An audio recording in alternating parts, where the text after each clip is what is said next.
somebody out there is gonna buy them out and take it over, and then we'll hear about it more. But And then we'll never use it again because they'll yeah, ruin it. yeah, they'll ruin it. Are you ready? I am ready, sir.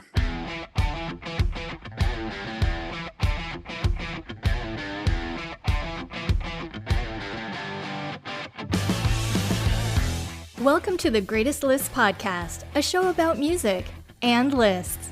This season, your hosts Jason and Eric are counting down the top 25 guitar solos of the 80s and the top 25 guitar solos of the 90s. Think your favorite made the list? Tune in and find out. Take it away, boys. Welcome back to Greatest Lists, a music and talk podcast featuring lists of the greatest songs of all time. I am Eric, your host for this episode, and with me, as always, is my co-host Jason. How's it going, Jason? I'm feeling a little extreme, man. I'm feeling a little extreme. Maybe too much. I bet we have the cure for that this episode. We are continuing our season 2 list of our favorite guitar solos of all time. We are currently making our way through the top 25 guitar solos of the 90s. Just a quick reminder to find us on Spotify Premium if you're not listening to us there already, because it's the very best way to experience the show, as you may or may not know. Coming in at number 16 this episode is our second song in a row from the band Extreme. This episode, we're talking about He-Man Woman Hater from the album Pornograffitti. Behind the music. Pornograffitti, the band's second album, was released in 1990. It reached number 10 on the Billboard album charts and also achieved double platinum status. This is the album that really put them on the map with Get the Funk Out getting heavy rotation on MTV. Oh, yeah. And then 2 mega hits with More Than Words and Wholehearted. I think those are the singles that you had. Yes, it was. Yep. Singer Gary Cherone called the album a pseudo-concept album about lost innocence and uneasiness.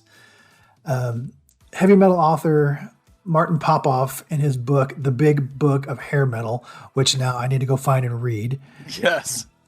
called the album a thinking man's hair metal album with thoughtful lyrics and tasteful guitar work. Lead guitarist Nuno Bettencourt, who we mentioned in the last episode, garnered admiration from rock guitar enthusiasts as he was voted Best New Talent in a 1991 readers' poll by Guitar World magazine. Oh, wow. And that magazine later named him Most Valuable Player of 1991. Wow. Quick fun fact. Do you know where the phrase He-Man Woman Hater came from? Yeah, Little Rascals. Okay. Yep. I'm amazed at how many people don't know that. I grew up all. Well, yeah. I watching mean, them. yeah. I just, even when this album first came out and people were like, didn't know what that came from. I'm like, how do you not know what that is?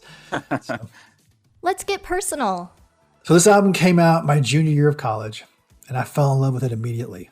In my opinion, there's not a bad song on it. We listened to it so much that year that I had 2 copies of the CD. I had one in the apartment and one in the car, so we didn't have to keep carrying it back and forth. Nice.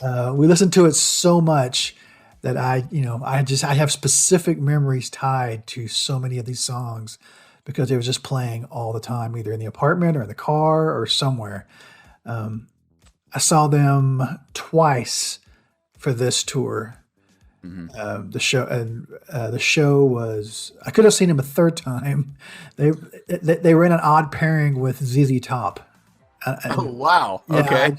I didn't really get that pairing, but I didn't go to that show. The 2 shows I went to, they were the headliners, smaller venues, headliners, and they were just ridiculous. I think I mentioned on the last episode that Gary Cherone was one of only 2 lead singers I've ever seen take a vocal solo during the show. Yeah, the other guy, by the way, we covered a couple of episodes ago.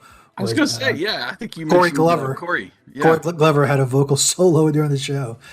So anyway, but I just, this album is just impressed me from the beginning. 33 years later, I still listen to this album probably once a month, if not more. It's still on heavy rotation for me. The riffs and the hooks in there are just, their first album was great. This album was such a step up for them that it was just amazing. I don't think I've listened to their first album. You have heard one song. It was on Bill and Ted's Excellent Adventure. Ah, okay. Do You Want to Play? Yeah. Yep. That's them. Yeah. Okay. Yeah.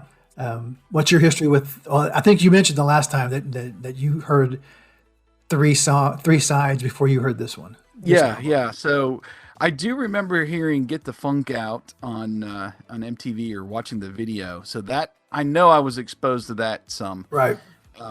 The two monster radio hits there, especially More Than Words, got my mom's attention, which led to the single purchasing, and then so that kind of rubbed off on me too, hearing those songs all the time, and then I know I got it. I had the 3 sides cassette, so I'm thinking when I was in with Columbia House, BMG, whoever it was at the time, right, I bought the 2 CDs. So I bought the 3-side CD, and then I bought the Pornograffitti CD, and listened to those a lot. So yeah, I was late to, songs, the album tracks like this, I was late to, but I do enjoy them. I don't listen to it as much as you do, apparently, but oh yeah, I had a fantastic experience going back and listening to this full album for the show. The breakdown. So to start, it's important to note up front that not all the solos on this song are being played by Nuno Bettencourt. He, of course, plays the intro, which is called Flight of the Wounded Bumblebee, which he plays that. He plays the main solo of the song. But there's a intro solo during the intro of the song, and there's an outro solo, and those are played by Dweezil Zappa. Which I honestly did not know that until I was making my notes.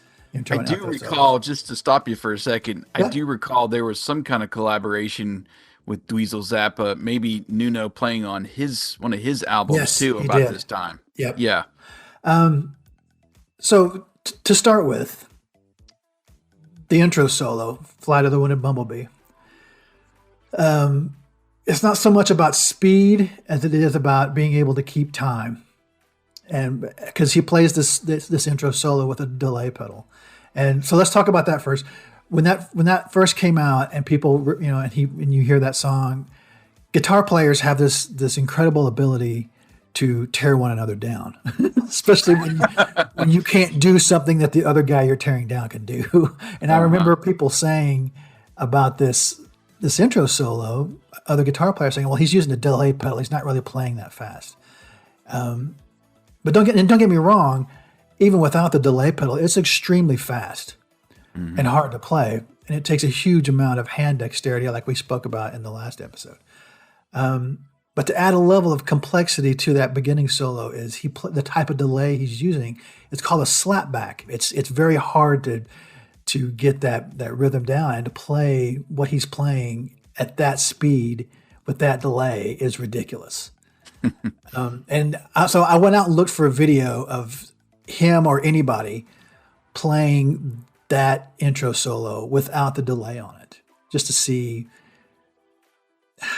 exactly how much effort is there to play that, or is it all just the pedal that he's using? Even without the delay on it, I found a video of Nuno playing it without the delay on it. It's still just ridiculous. Even with or without the delay pedal, it's still amazing. Yeah. As far as the main solo in the song, it's equally as ridiculous. Like I mentioned in the last episode, his ability to play clean and fast without masking it with effects is just phenomenal. He's so fast, and even like you mentioned their new solo Rise and watching him play on that, it's inhuman sometimes how fast his hands move when he's playing. But also it's not just playing fast for the sake of playing fast. It's melodic. It's very tasteful. He adds a lot to just play. It's not just speed. He adds a lot to it. Oh yeah. I I mean, it's ridiculous. It really is. That's the word that kind of stuck out of my mind as I'm watching him. Yeah. I watched the performance in 2018 of him doing the song just 5 years ago. Yeah. And he pretty much matched the album track. Like, I'm hearing him play in concert. I'm hearing the album, and it's ridiculous. And just how fast that, like you're saying, how fast he picks the song, because he's using all strings, all of his fingers, just so much dexterity, like you're saying. No power chords. This is not like, some of your metal people, I think, or hard rock people that use a lot of power chords. But gosh, just all up and down the thing. And to me, it was so fast. Like the guitar hook during the chorus, that's fast too. But he plays so fast, for this song. But I just love the groove of the song too. It's got some great harmonies, which of course you get with Extreme. You're always going to get the nice backing vocals and harmonies. But oh man, I love him on this song. They're really accentuated, and then you add in his guitar playing throughout. Right.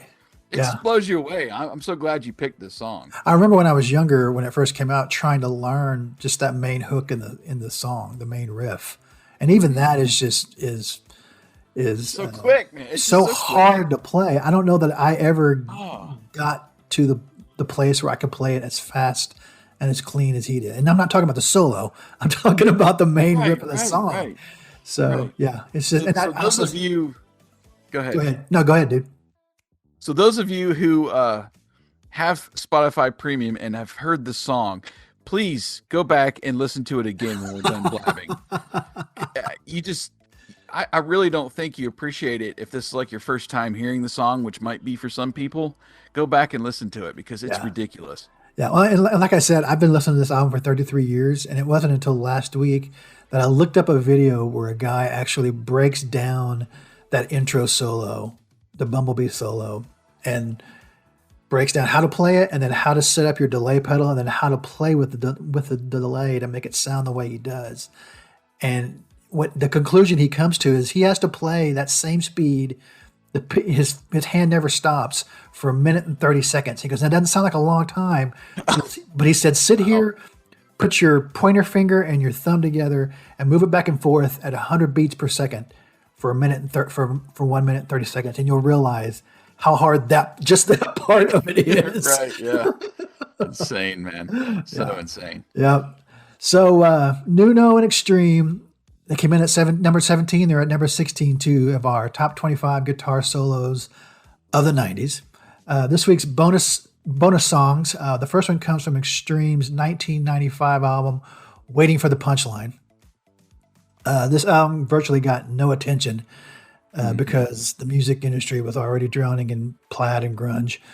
But the track Midnight Express is an all-acoustic instrumental from that album. That's just amazing. I think if I remember right, there's drums in there too, but it's mostly just him playing the acoustic, and it's quite good. And our second bonus song is from the same album as this. It's from Pornograffitti, and it's a song called "Decadence Dance." It's a tasty little number. Oh yeah. So we'll give you that one too. If you have Spotify Premium, you've already heard one song, and you're getting ready to hear two more. So. Stay tuned for that. If you're a free Spotify user, you're going to hear about 30 seconds of all these songs. And if you're listening outside Spotify, well, I can't help you out. You're going to have to use the song whip links to find your songs. Give us your thoughts on this episode via social media. You can find us on Twitter at Greatest Lists, or you can stream all of our episodes at greatestlistpodcast.com. Or, of course, you can find us in your favorite podcasting app. Jason will be back for our number 15 song in the next episode. Thank you for listening to The Greatest Lists, and we look forward to continuing our list next episode. You've been listening to The Greatest Lists.